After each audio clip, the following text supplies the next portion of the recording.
Assalamualaikum warahmatullahi wabarakatuh. Halo semuanya, perkenalkan nama saya Siva Bustina dengan MPM 203101006 dari kelompok 11. Di sini saya mendapatkan tugas dari laboratorium fisiologi yang mana saya akan menjelaskan tentang sensitivitas nyeri. Nyeri adalah pengalaman sensori yang mengganggu kenyamanan yang berhubungan dengan kerusakan jaringan. Ketika jaringan tersebut rusak, maka akan dilepaskan mediator kimiawi untuk merespon nyeri. Lalu, jenis reseptor nyeri. Jenis reseptor nyerinya itu ada 5. Yang pertama ada mekanoreseptor, yaitu mengenali konversi mekanik. Yang kedua ada termoreseptor, yaitu mengenali perubahan suhu. Yang ketiga ada nensiseptor, yaitu mengenali kerusakan jaringan. Yang keempat ada reseptor elektromagnetik, yaitu mengenali cahaya seperti retina mata. Yang kelima ada komereseptor, yaitu mengenali rasa, kadar O2, arteri, osmilitas, konsentrasi CO. Lalu ada juga di sini macam-macam rangsangan sensoris. Macam-macamnya itu ada raba, suara, cahaya, nyeri, dan suhu. Reseptor nyeri dan rangsangannya itu reseptor nyeri, yaitu ujung syaraf bebas noniseptor yang tersebar di permukaan superficial kulit dan jaringan dalam tertentu. Kalau rangsangannya itu ada 3 stimulus yang merangsang, yaitu mekanis, suhu, dan kimiawi. Syarat nyeri. Syarat nyeri itu ada stimulus noniseptor, ada mediator kimiawi, ada fungsi UMN dan LMN yang masih baik. Mediator kimiawi. Mediator kimiawi itu ada bradikinin, ada serotonin, ada histamin, ada ion kalsium, ada asetilkolin, ada enzim proteolitik, ada prostaglandin, dan ada substansi P. Lalu ada juga di sini nyeri, jenis nyeri dan kualitasnya. Nyeri cepat itu ada stimulasi noniseptor, mekanis, dan suhu. Serat halus, bermielin, tajam atau menusuk, terlokalisir atau muncul pertama kali. Lalu ada traktus nospinothalamicus, ada kecepatan 6-30 meter per detik, ada neurotransmitter yaitu glutamat. Nyeri lambat itu ada noniseptor kimiawi, serat halus tak bermielin, ada sensasi tumpul, panas, pegal, tidak terlokalisir. Munculnya berikutnya ada traktus paleospinothalamicus, ada neurotransmitter yang yaitu ada glutamat dan substansi P. Lalu ada kecepatan 0,5-2 meter per detik. Penggolongan reseptor ada 2 bagian. Yang pertama itu ada ekteroreseptor, yaitu dari luar tubuh. Ada kraus yaitu dingin, rufin yaitu panas, asinin yaitu tekan, misener dan merkel yaitu rabaan, noniseptor yaitu nyeri.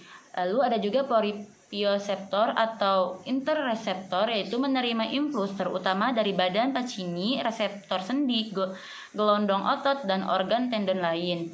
Ada juga di sini mekanisme nyeri. Mekanisme nyeri itu ada stimulus nyeri, lalu ada kerusakan jaringan, ada pengeluaran mediator kimiawi, ada merangsang noniseptor, lalu ada nyeri. Mekanisme nyeri cepat.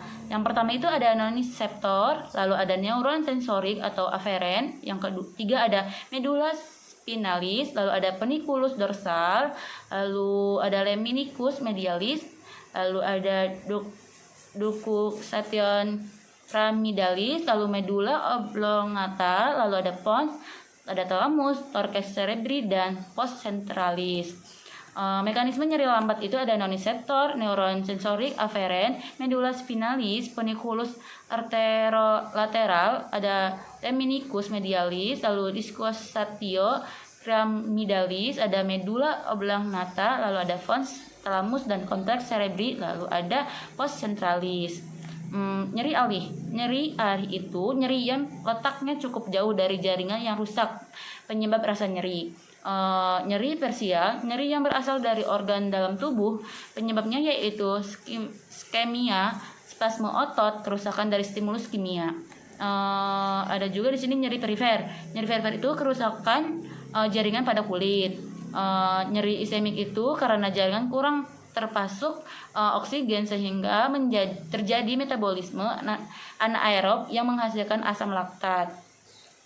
Gangguan sensitivitas itu prastesia yaitu kesemutan, kebas, hipoanestesia yaitu hanya sedikit merasakan rangsangan, anestesia yaitu tidak merasakan rangsangan, neuralgia yaitu nyeri pada satu atau lebih syaraf, kosalgia yaitu rasa sakit sebagian tubuh.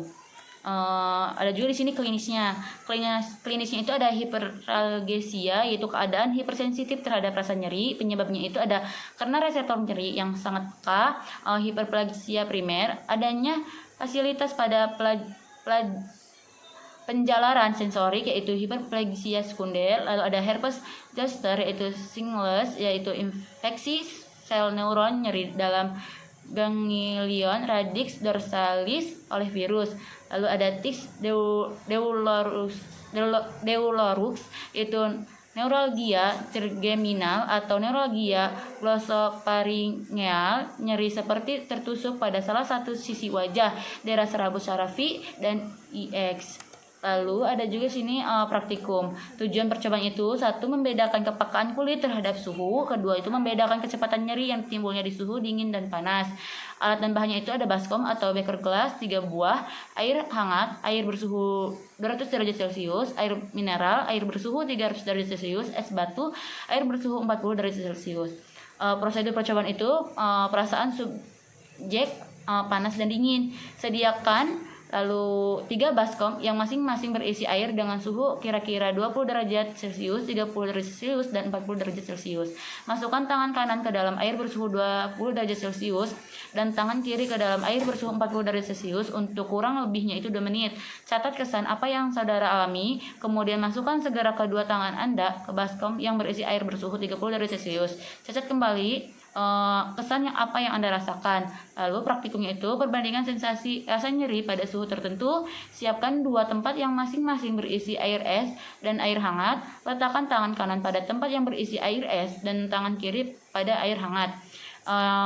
Diamkan beberapa waktu dan catat kapan terjadinya sensasi rasa nyeri pada masing-masing tangan. Bandingkan kecepatan sensasi nyeri yang timbulnya pada masing-masing tangan propandus. Mekanisme sistemik. Jaringan kekurangan oksigen, maka terjadilah metabolisme anaerob asam laktat mediator kimiawi. Interpretasinya itu tangan kanan merasakan dingin dan tangan kiri merasakan panas. Saat dimasukkan ke air suhu 30 merasakan suhu air dingin lebih cepat menimbulkan nyeri dibandingkan suhu yang hangat.